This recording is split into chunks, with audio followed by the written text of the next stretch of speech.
let's see who shows up. Police Week 2020. We have, I think we've got, hey, the eagle has landed. We've got connection. Sergeant Betteridge, how are you, sir?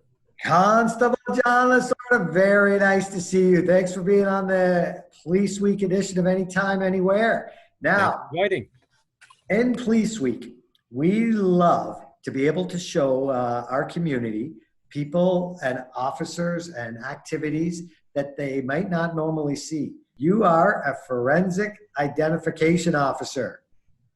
Yes, sir. Tell us what type of calls do you get involved with? What exactly does your job entail? Well, we get everything from break-in to a house or a business to your more serious offenses, such as homicide. So pretty much anything across the board. Anytime a bad guy leaves evidence behind, it's our job to attend the scene and locate and preserve that evidence. How about you kind of walk us around the office here and show us some aspects that the public might not see and certainly wouldn't be able to see during Police Week because we're not normally able to bring them right into our station. So this is actually a bonus. So what can you show us in and around your office? Yeah, sure. I think we can do that. Okay, so what you're seeing now is just an office like any other. This is my desk where I complete my paperwork. And then back here, this is an area, as you mentioned, that isn't typically accessible by the public.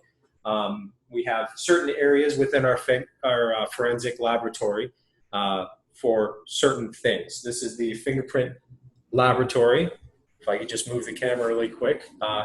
This is where we process our more simple evidence. So if there's something left behind at a scene, like a note or something along those lines, what we can do is we can use our fingerprint powders to enhance any evidence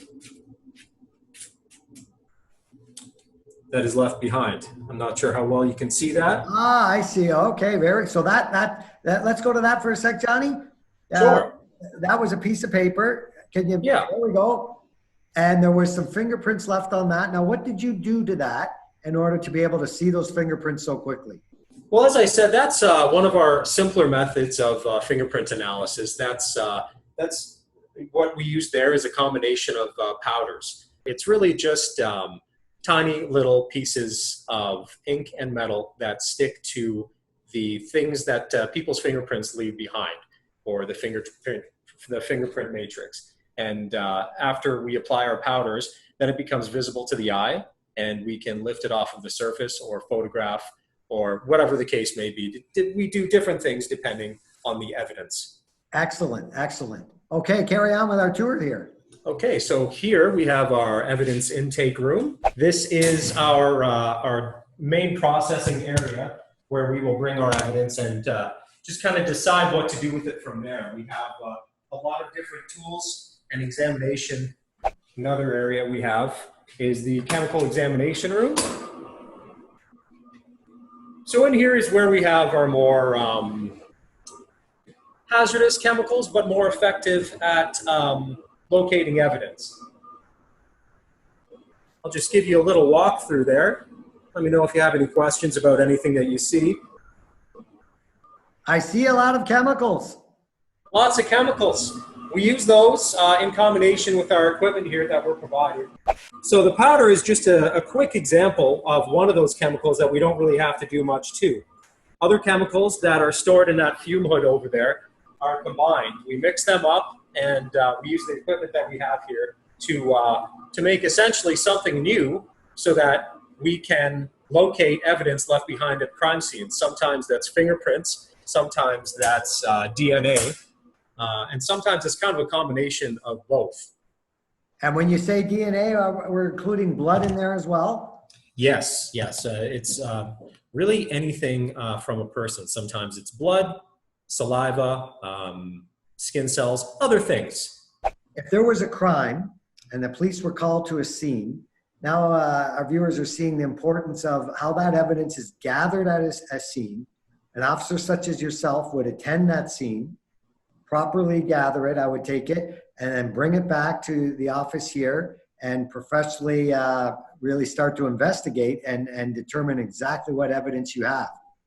That's correct. The finding fingerprints is actually not the difficult part. The difficult part comes after what you do with it. As you saw from my demonstration in the other room, finding a fingerprint is actually not overly challenging. It's the analysis, enhancement, and comparison of that fingerprint that can be challenging.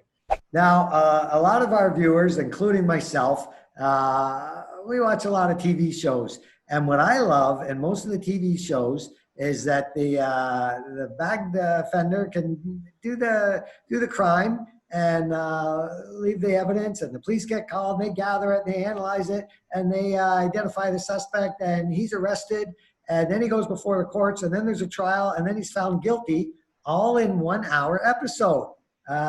Is that your finding in true life? John, would you comment on that for us? No, Steve, that's not actually accurate. It generally speaking takes quite a bit of time to process, enhance, examine the evidence, and compare it to a known party, whether that's fingerprints or DNA. There's a lot of different processes involved there and a lot of safeguards to ensure that we don't accidentally find evidence belonging to, say, the homeowner or the victim. There's a lot of things that have to take place in order for us to ensure that the evidence is accurate. And for that reason, we don't attempt to, nor should we, in my opinion, try and wrap that up in a convenient 60-minute episode. We've kind of set you up here, if you will. And my partner in crime, Sergeant Droulard, Andy Droulard, left a glass. Can you prove to me that Andy, in fact, was involved with that glass? I believe I could. I have the glass right here. Aha! And I see you're wearing your gloves. Oh, yes, very important. I don't want my fingerprints to accidentally be put on here. So what we can do is we can use something that the public wouldn't ordinarily see. We can use one of our more advanced chemicals to see if we can spot some evidence on here. Very good. I challenge you to be able to prove to me who was touching that glass. Okay. Very good. Good luck. Thank you.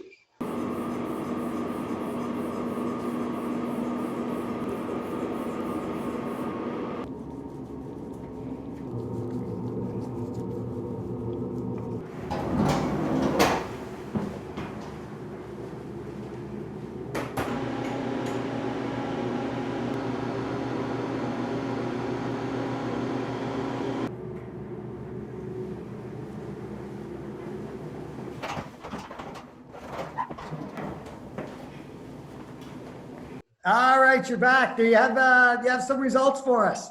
Yes, sir. I analyzed the evidence, and we concluded that Sergeant Droulard is the perpetrator in this case. So what did we find? We found some fingerprints on this glass. Yes, we found a series of fingerprints that, through further analysis, we can link to any known party. Very good. Now, in the real world, how long would that take?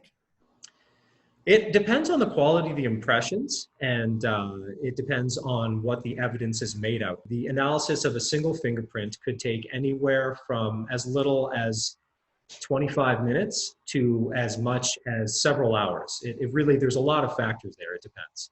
Quite often, I would agree that once we have a scene contained and everyone's safety is dealt with, time is on your side. That's right. Once we have all the evidence, there's really no reason to rush it. If there's some circumstances where we have to expedite, but generally speaking, we have all the time in the world. Very good. So what I love hearing and what I love getting the message to our community is that our forensic unit is here 24/7. Our forensic unit is professionally trained, and time is on our side. And if evidence is left at a crime, you are going to find it. If it's there, we'll find it. So John, let me ask you, what advice would you have if someone in our community was a victim of a crime, let's say a break and enter, and they called the police? What advice would you like to give them here today? How should they move forward with that? Well, as far as the evidence goes, after they're sure that they're safe, of course, is always our first priority. Right. As far as the evidence goes, I would suggest that if you could, leave everything just as you found it, so that we can attend and we can do an investigation to determine what was Don't touch moved, it, don't move it. what was moved, where it was moved from. If you just leave everything just as is, that'll probably be the best. You don't want to accidentally rub off a fingerprint or step on some DNA, for example. Very good. Excellent advice. Thanks again for joining us, and enjoy the rest of your day. And we really appreciate getting this word out to our public and celebrating Police Week 2020. Thanks, Steve. Okay. Have a great day, my friend. Bye-bye. Bye.